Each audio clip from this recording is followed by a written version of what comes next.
बिस्मिल्लाहिर्रहमानिर्रहीम।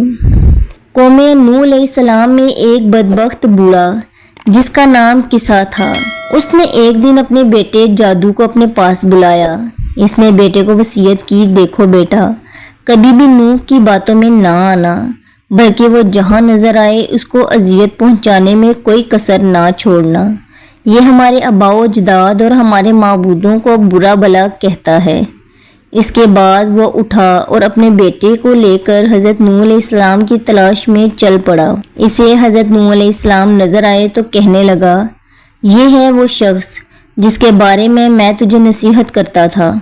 ये साहिर व कज़्ज़ाब है। इसकी बातों में आकर अपने मजहब की तकज़ीब ना करना और ना ही अपने बाप दादा के दीन को कभी छोड़ना। बदबख्त बेटे ने बाप की बातें सुनी तो इसी वक्त बाप के हाथ से इसकी लाठी पकड़ी और हज़रत नूह अलैहिस्सलाम के सर पर दे मारी, जिससे आपका सर मुबारक फट गया और खून बहने लगा। आप अलैहिस्सलाम ने बारगाह इलाही में अर्ज़ किया, या इलाही, मैंने अपनी कौम वालों को शब रोज़ हिदायत का दर्स दिया, लेकिन उन्होंने हमेशा राह हक से फरार इख्तियार किया। फिर फरमाया, ए अल्लाह, अगर तू इन पर नजर रहमत फरमाता है तो इन्हें हिदायत का रास्ता दिखा, या मुझे इन बलाओं पर सब्र अता फरमा, क्योंकि अब ताकतें सब्र ख़त्म हो गई है और इनकी हरकतें बर्दाश्त से बाहर हो गई हैं। काश मुझे इल्म होता कि इस कौम से कोई भी हिदायत पा लेगा। इरशाद बारी ताला हुआ कि अब तुम्हारी कौम में कोई ईमान लाने वाला नहीं है, जिन्हें ईमान लाना था वो ला चुके। फिर इरशाद बारी ताला हुआ, ए नूह, अब हदायत पाने वालों में ना तो बाप की सल्बों में और ना माओं के अरहाम में कोई बाकी रहा है। तो फिर जनाब नूह अलैहिस्सलाम ने अर्ज़ किया, ए रब्बुल आलमीन, खित्ता ज़मीन पर किसी काफिर को जिंदा ना रख। हज़रत नूह अलैहिस्सलाम की ये दुआ कबूल हुई और अजाब का हुक्म जारी हो गया। इमाम इब्न कसीर रहमतुल्लाह अलैह नकल करते हैं कि हज़रत नूह अलैहिस्सलाम की विलादत हज़रत आदम अलैहिस्सलाम की वफ़ात के 126 साल बाद हुई। आपका शुमार अल्लाह ताला के उन जलीलुल कदर अंबिया में होता है जिनका तज़किरा कुरान पाक में फरमाया गया। कुरान पाक की 28 सूरतों में आप अलैहिस्सलाम का जिक्र खैर फरमाया गया। आपने पैगंबरों में से तवील उम्र पाई। इसके बावजूद आप अलैहिस्सलाम का कोई दांत गिरा और ना कोई बाल सफ़ेद हुआ। इबादत और रियाजत का ये आलम था कि दावत व तबलीग, रुश्द व हदायत के बावजूद हर दिन रात में 1000 रकत अदा करते, और आप ही को इस सिलसिले में अवलियत हासिल है कि आप अलैहिस्सलाम पे बद्दुआ से उम्मत हलाक हुई। बावजूद इसके कि आपकी कौम के लोग सख्त अज़ियतें देते रहे, लेकिन फिर भी आप अलैहिस्सलाम इनके साथ हुस्ने सलूक फरमाते, यहाँ तक कि आप अलैहिस्सलाम इनके घरों में जा जाकर तबलीग फरमाते, जिसकी वजह से लोग आपको मजनू और दीवाना कहा करते थे। मनकूल है कि तूफ़ान नूह अलैहिस्सलाम से कबल कौम ने आप अलैहिस्सलाम को इस कदर इज़ाएं देना शुरू कर दी थी कि वो आप अलैहिस्सलाम को इतना मारते कि आप अलैहिस्सलाम के अज़ा टूट जाते और आप अलैहिस्सलाम शदीद तकलीफ से बेहोश हो जाते। वो आप अलैहिस्सलाम को उठाते, कंबल में लपेटकर इस ख्याल से फेंक जाते कि अब मर जाएंगे। कई बार ऐसा होता कि घर में फेंक कर ऊपर पत्थर भी डाल जाते। रात को जिब्राइल अलैहिस्सलाम आकर पत्थर उठाकर फेंकते और आपको वहां से निकालते, अपने परों को जख्मों पर मलते, जिससे जख्म फौरन ठीक हो जाते। अगला दिन होता तो आप अलैहिस्सलाम फिर कौम को गुमराही से निकालने के लिए निकल पड़ते।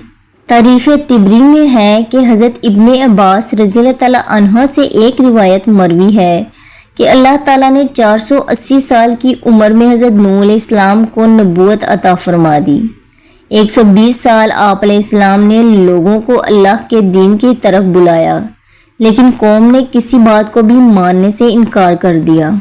फिर अल्लाह ताला ने आप अलैहिस्सलाम को कश्ती बनाने का हुक्म दिया, और जब आप कश्ती बनाकर इसमें सवार हुए, इस वक्त आप अलैहिस्सलाम की उम्र मुबारक कुछ 100 साल थी। फिर अजाब नाजिल हुआ और तमाम सरकश नाफरमान पानी के अजाब में गर्क हो गए।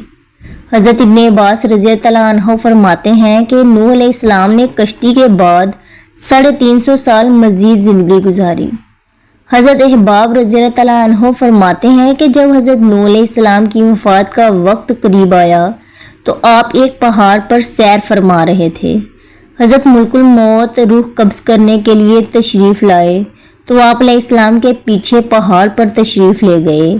جب ملک الموت کا سامنا حضرت نوح علیہ السلام سے ہوا تو عرض کی کہ موت کا وقت ہو چکا ہے۔ حضرت نوح علیہ السلام نے موت کی تکلیف کا تصور کیا تو زوردار نعرہ بلند کیا، حتیٰ کہ یہ سن کر جنگل کے تمام جانور جمع ہونے لگے۔ پھر آپ علیہ السلام نے ملک الموت سے برائے تعلیم امت فرمایا کہ مجھے اتنی مہلت دی جائے کہ میں اپنے گھر والوں سے رخصت ہو لوں۔ آپ کا یوں فرمانا اس وجہ سے نہ تھا کہ معاذ اللہ آپ موت سے فرار حاصل کرنا چاہ رہے تھے، بلکہ آپ تو امت کو یہ درس دے رہے تھے کہ موت کا لمحہ آنے سے پہلے جو اچھے اعمال کر سکتے ہو کر گزرو، کیونکہ بوقت انتقال کسی عمل کی مہلت نہیں ملے گی۔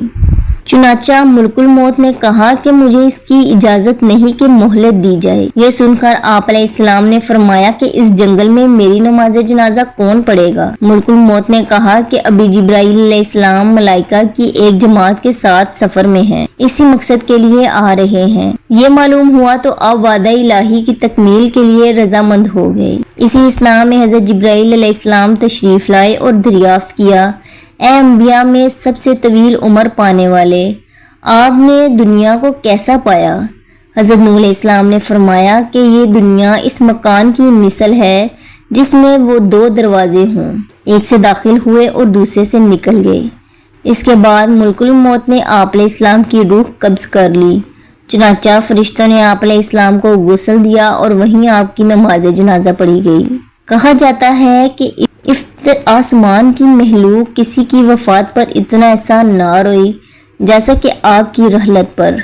دعا ہے کہ اللہ کریم ان کی مرکت پر کروڑوں رحمتوں کا نزول فرمائے اور ان کے ذکر خیر کی بدولت ہماری بے حساب مغفرت فرمائے، آمین ثم آمین۔ اگر آپ کو میری ویڈیو اچھی لگے تو اس کو لائک اور چینل کو سبسکرائب ضرور کریں۔ شکریہ۔